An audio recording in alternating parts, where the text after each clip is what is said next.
Hi and welcome to the channel. Now today's video is a follow-up, but talking about ground hum. This is what's coming from this amplifier here. I'll go through a few bits in a minute, but just talk about ground hum and how I've kind of like, not saying bodged it, but kind of like tamed it on this particular amplifier with a couple of resistors. So I'm just going to show you what I did and just talk about it a little bit. But first of all, this is the little NIKKO TRM 300, and when I've done my review I said you know, I don't think I slated it off. I just said, you know, it's quite a bright amplifier and that, and I still, you know, mentioned that it's quite an interesting amplifier, which it is. It was so interesting that I turned this treble down. You have to turn the treble down 2 notches at least, but I actually put it to about 9 o'clock at some stage.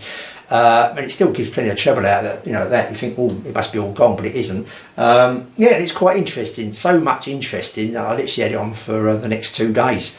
That's how interesting it was. And as soon as I've done this video, I'm going to put it back on again because I quite like this amp. You know, it's quite a nice, likeable amp if you don't mind moving that tone control, that treble down there. As like I say, it hasn't got the 3D and the airiness and the space around the instruments as the Sansu 331 and the 101, that kind of thing. But if you're willing to give up on that, you know, and muck about with that tone control, it's not a bad little amp at all. I quite like it. Okay, so yeah, what have I done here? I had the what was causing me a little bit of grief. I was sitting here doing the other bits and pieces that I do or whatever, and listening to a few CDs, etc. And in between the tracks, that was becoming apparent. You know, I thought, oh, that is starting to bug me a little bit now. You know, sometimes you can put up with it, but it's kind of bugging me a little bit. So I thought it would be nice to tone that right down. Get rid of it would be brilliant, but to tone it down would be great as well. So I had a little bit of a muck about. I've done a few earthing bits actually, because in here it was just one earth. I can't really show you here, but you'll get an idea. It's just one earth to the chassis, and where they earth certain boards, it went to the one place. So what I thought I'd do is, there was a couple of other earth tags here they didn't use on the chassis. I thought I'd loop them all up and get a few sprogging off in a few different directions, and maybe that would, you know, solve the issue. But it didn't make no difference at all. Just, you know, making more earths didn't make any difference at all. So I changed the capacitors, as I told you before. I even upped this 1000 microfarad main smoothing cap to 3300 in the end, and that it didn't make no difference at all. So I changed a couple of capacitors on the preamp power supply and on the main amp power supply as well. Changed them, a couple of the bigger ones, made no difference at all. So I thought it weren't that. I think myself, it sounds more, it seems to me it's more of an earthing issue, like I say, rather than a mains. Tighten the transformer up as well, just make sure that was all nice and tight, but the um's coming from the speakers. But I thought everything get tight, every nut and bolt tight as possible.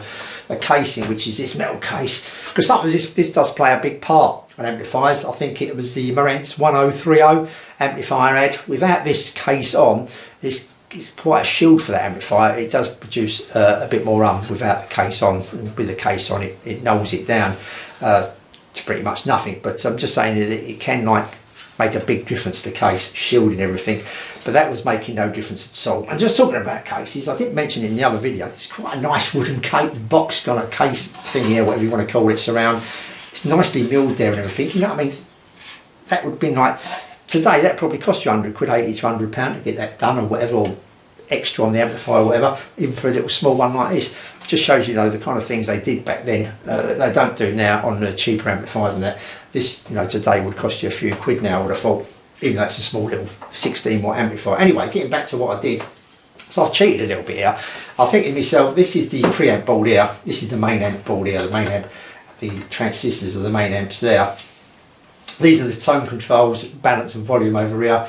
And I think what it is one of these leads is not doing its job properly. It's a bit awkward to get to. I'm going to have to change the leads, take all this out, all that gubbins. It could be maybe one of these capacitors or something may be playing a part of that, but I think it is probably an earthing issue or something that needs earthing, maybe slightly badly designed or something like that. Something's causing the problem there. Like I say, I'm going to have to take all these out. Take me a little bit of time maybe to get to the root of it. So I thought I'd cheat a little bit and kind of clamp it down straight away.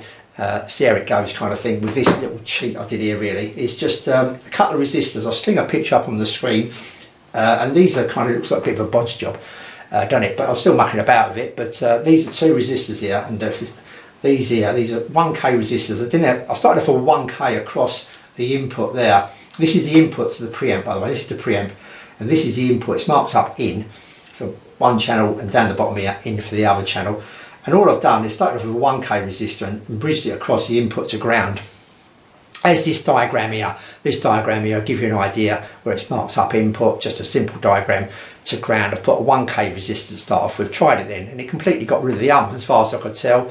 I put my ear up against the speaker, I couldn't hear any but the volume, I had to turn the volume up to get a reasonable level to well over halfway, and I didn't want it up there kind of thing, it was too low.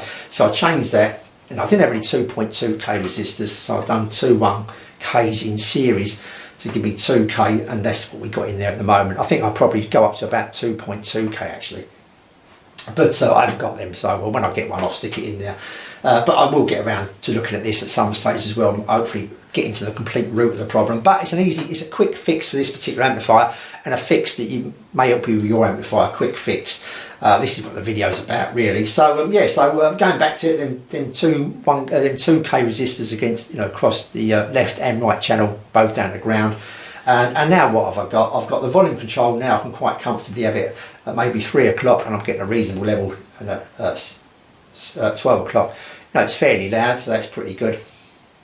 And the I would say, if I was to put a percentage on it, I've got rid of 75% of the so much so that I can sit here, listen to the tracks, anything in between, when it's a quiet, in between tracks, nothing's happening. I can't hear the from this distance. I have to get my ear up against the speaker like that, and the big speakers, big cones, to get to hear the you know what I mean? I have to go up close, oh, there, it's still there in the background, but it's slight. Like I say, I've definitely decreased it by about 75, maybe 8%, something like that. So when I put that 2.2k resistor in, I'm probably just going to creep it up very slightly. I'm going to give myself a little bit more volume, but I don't think it's going to make any difference. You know what I mean? I'm still going to be able to sit here, and that is not going to pester me. So it's a quick fix, really, for this particular amplifier. And something you may be able, like say, if you've got an amplifier and you think it is a grounding issue or something like that, you may be able to put a resistor across the inputs of your preamp. If you can't get to the gubbins of the controls, or you can't suss anything else out, it's maybe a little bit of an experiment, maybe something you want to do just to maybe contain that bring it down to a more reasonable level. So that's it. That is what today's quick video is all about. Until the next one, I'll say thanks for watching, and I'll see you